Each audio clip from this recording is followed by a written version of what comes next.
सभी भक्तों को सीताराम जय बालाजी महाराज जाए बागेश्वर धाम सरकार। हिंदू शास्त्रों के अनुसार नाभि के 10 रहस्य जानकर रह जाएंगे आप चमत्कृत। पैदा होने के बाद जब मां की नाल से जुड़ी बच्चे की गर्भनाल हो डॉक्टर्स द्वारा बांधकर अलग किया जाता है तो बच्चे के पेट पर एक निशान बन जाता है जिसे नाभि बोलते हैं। नाभि का आकार और संरचना सभी में अलग अलग होती है। महिलाओं की तुलना में पुरुषों की नाभि के आसपास अधिक रोएं होते हैं। नाभि सिर्फ स्तनधारी जीवों में पाई जाती है, अंडे देने वाले जीवों में नहीं। आओ जानते हैं इसके बारे में रोचक 10 तथ्य। 1. हिंदू शास्त्रों के अनुसार नाभि हमारी जीवन ऊर्जा का केंद्र है। कहते हैं कि मृत्यु के बाद भी प्राण नाभि में 6 मिनट तक रहते हैं। शरीर में दिमाग से भी महत्वपूर्ण स्थान है नाभि का। नाभि शरीर का प्रथम दिमाग होता है जो प्राणवायु से संचालित होता है। 2. हमारा सूक्ष्म शरीर नाभि ऊर्जा के केंद्र से जुड़ा रहता है। यदि कोई संत या सिद्ध पुरुष शरीर से बाहर निकलकर सूक्ष्म शरीर से कहीं भी विचरण करता रहता है तो उसके सूक्ष्म शरीर की नाभि से स्थूल शरीर की नाभि के बीच एक रश्मि जुड़ी रहती है। यदि यह टूट जाती है तो व्यक्ति का अपने स्थूल शरीर से संबंध भी टूट जाता है। 3. हिंदू शास्त्रों में उल्लेख मिलता है कि भगवान ब्रह्मा का जन्म विष्णु की नाभि से हुआ था। दरअसल इस संसार में प्रत्येक मनुष्य का जन्म नाभि से ही होता है। नाभि को पाताल लोक भी कहा गया है। विष्णु पाताल लोक में ही रहते हैं। इस धरती और संपूर्ण ब्रह्मांड का भी नाभि केंद्र है। नाभि केंद्र से ही संपूर्ण जीवन संचालित होता है। 4. योग शास्त्र में नाभि चक्र को मणिपुर चक्र कहते हैं। नाभि के मूल में स्थित रक्त वर्ण का यह चक्र शरीर के अंतर्गत मणिपुर नामक तीसरा चक्र है जो 10 दल कमल पंखुड़ियों से युक्त है।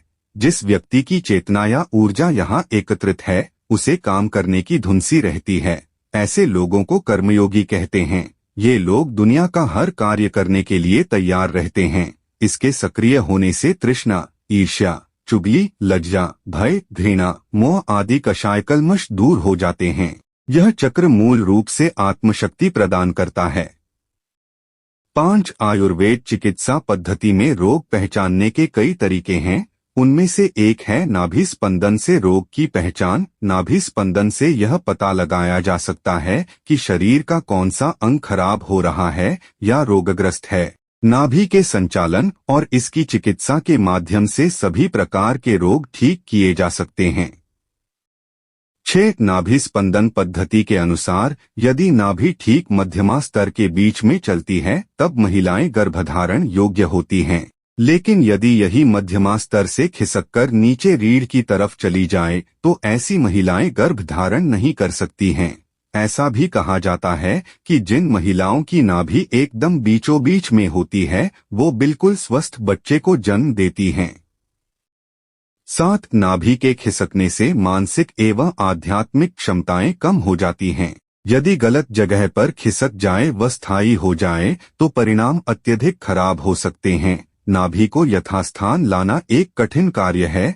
थोड़ी सी गड़बड़ी किसी नई बीमारी को जन्म दे सकती है। नाभि की नाड़ियों का संबंध शरीर के आंतरिक अंगों की सूचना प्रणाली से होता है। इसलिए नाभि नाड़ी को यथास्थल बैठाने के लिए इसके योग्य व जानकार चिकित्सकों का ही सहारा लिया जाना चाहिए। नाभि को यथास्थान लाने के लिए रोगी को रात्रि में कुछ खाने को न दें।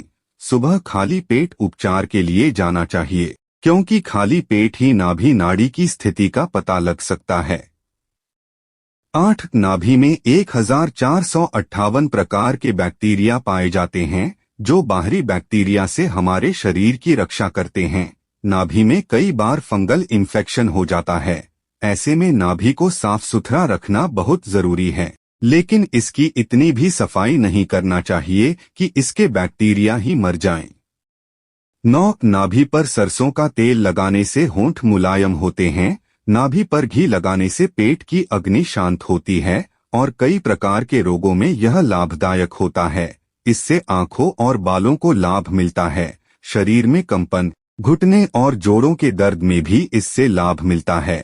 इससे चेहरे पर कांति बढ़ती है। 10. समुद्र शास्त्र में नाभि के आकार प्रकार के अनुसार स्त्री और पुरुष के व्यक्तित्व के बारे में उल्लेख मिलता है।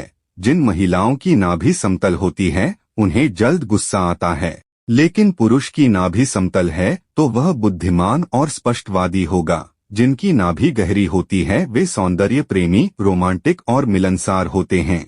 इन्हें जीवन साथी सुंदर मिलता है। जिन महिलाओं की नाभि लंबी और वक्री होती है वे आत्मविश्वास से भरी हुई और आत्मनिर्भर होती हैं। जिनकी नाभि गोल होती है वे आशावादी, बुद्धिमान और दयालु होती हैं।